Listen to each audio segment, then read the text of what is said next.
બંદૂક સાથે કહેવું પડે કે 2025ના તાજેતરમાં કેન્દ્ર સરકાર દ્વારા પંચાયતી રાજ માટેના જાહેર થયેલા પુરસ્કારોમાં ગુજરાતની એક પણ પંચાયતનો સમાવેશ નથી।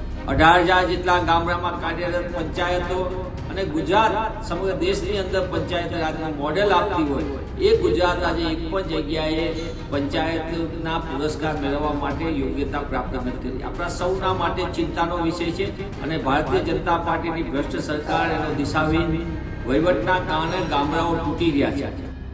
એ ગુજરાતમાંથી આ કેન્દ્રની આ મંત્રાલયે એક પણ ગ્રામ પંચાયતને પસંદ નથી કરી। 42માં જે પુરસ્કાર આપવાની વાત છે 42 ગ્રામ પંચાયતોને એમાંથી એક પણ પંચાયત ગુજરાતની નથી।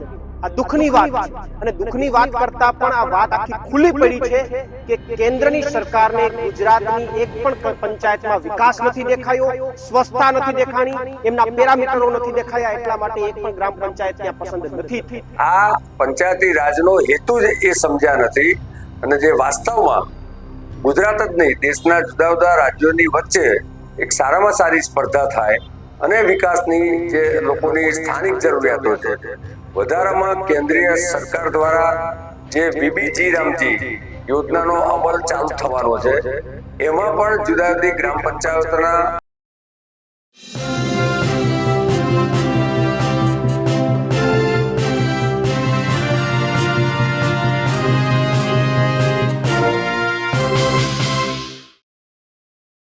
લાગે છે વડાપ્રધાન નરેન્દ્ર મોદી ગુજરાતના મુખ્યમંત્રી ભૂપેન્દ્ર પટેલ અને તેમની કેબિનેટથી નારાજ છે, ખુશ નથી। તમને થશે કે આવું કેમ?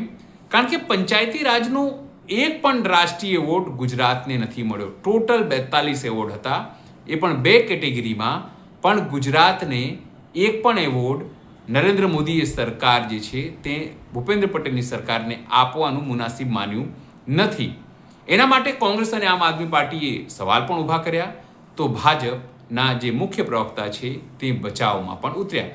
એમનું તર્ક ગળે ન ઉતરે તેવું હતું, પણ છતાંય બચાવ કરવું છે એટલે સરકારે તો બચાવ ન કર્યો પણ પક્ષના પ્રવક્તા બચાવ કરવા આવ્યા। નમસ્કાર, હું છું ચિંતામણી પુતેનિલ પટેલ, સ્વાગત છે આપનો મારા કાર્યક્રમમાં।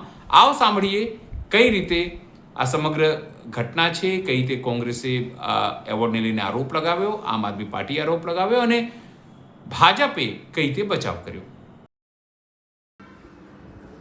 સમગ્ર દેશની અંદર દર વર્ષે પંચાયતી વ્યવસ્થાપન માટે અને પંચાયતોને પ્રોત્સાહન આપીને ગ્રામ વિકાસને મજબૂત કરવાના નેમ સાથે દેશની અંદર સુંદર કામગીરી કરનાર પંચાયતોને પુરસ્કાર આપવામાં આવે છે।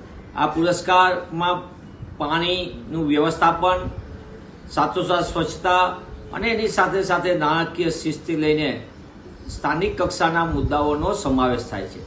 બંદૂક સાથે કહેવું પડે કે 2025ના તાજેતરમાં કેન્દ્ર સરકાર દ્વારા પંચાયતી રાજ માટેના જાહેર થયેલા પુરસ્કારોમાં ગુજરાતની એક પણ પંચાયતનો સમાવેશ નથી। 18,000 જેટલા ગામડામાં કાર્યરત પંચાયતો અને ગુજરાત સમગ્ર દેશની અંદર પંચાયત રાજનું મોડેલ આપતી હોય એ ગુજરાત આજે એક પણ જગ્યાએ પંચાયતના પુરસ્કાર મેળવવા માટે યોગ્યતા પ્રાપ્ત નથી કરી। આપણા સૌના માટે ચિંતાનો વિષય છે અને ભારતીય જનતા પાર્ટીની ભ્રષ્ટ સરકાર એનો દિશાહીન વહીવટના કારણે ગામડાઓ તૂટી રહ્યા છે।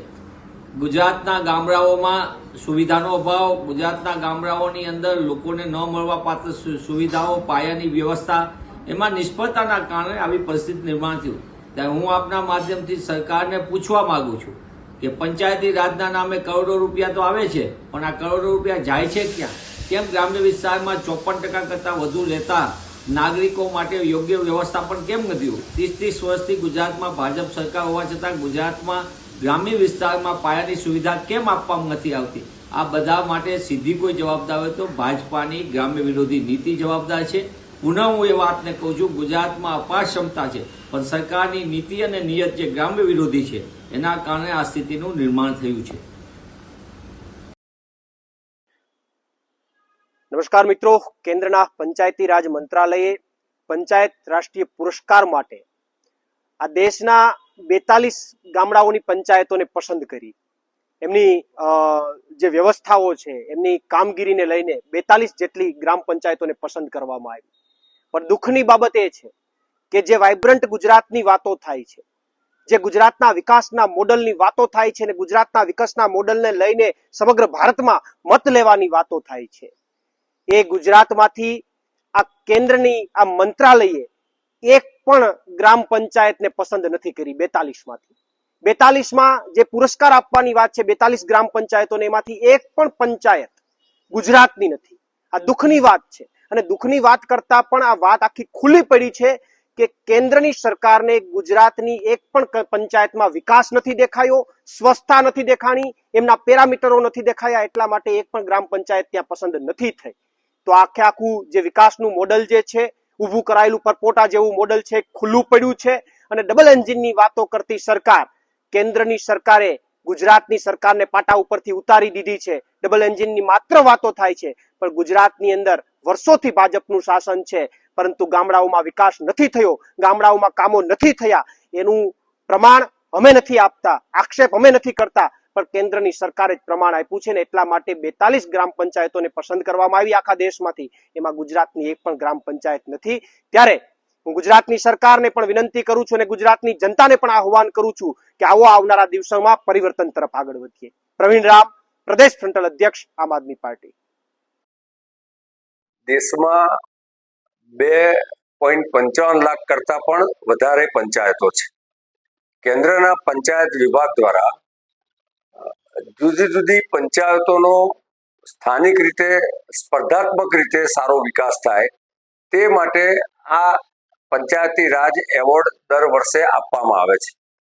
ગુજરાતના પંચમહાલ જિલ્લાના વાવકુલા 2 ગ્રામ પંચાયતને ગુડ ગવર્નન્સનો એવોર્ડ મળેલો જ છે, અને આ જે નિયમો છે એના આધારે એક વખત એક ગામને એવોર્ડ મળ્યા પછી એને સતત 3 વર્ષ સુધી એ એવોર્ડ મેળવવા માટે હકદાર થતા નથી.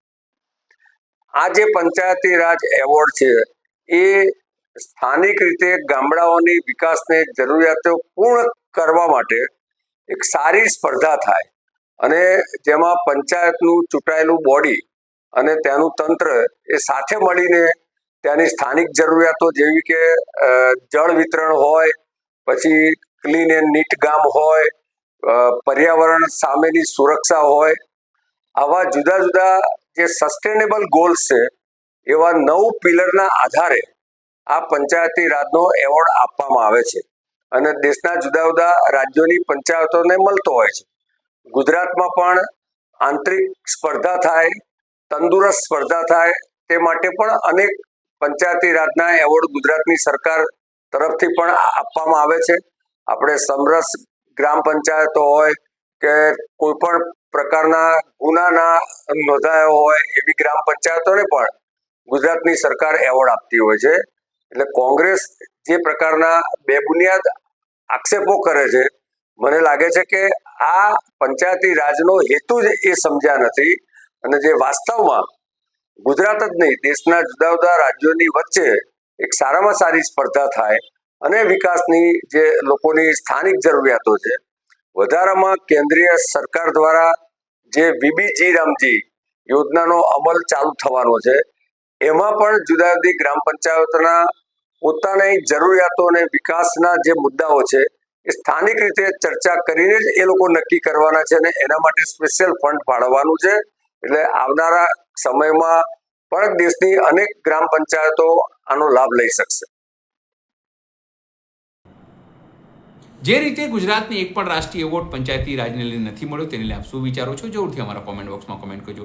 એ સિવાય અમારી યુટ્યુબ ચેનલ લાઈક કરો, સબસ્ક્રાઇબ કરો, બેલ આઇકન દબાવો. સાથે અમારી વેબસાઇટ છે www.gujaratpress.in, ત્યાં પણ જઈને તમે વધુ અપડેટ થઈ શકો છો. અત્યારે માટે બસ આટલું જ. નમસ્કાર.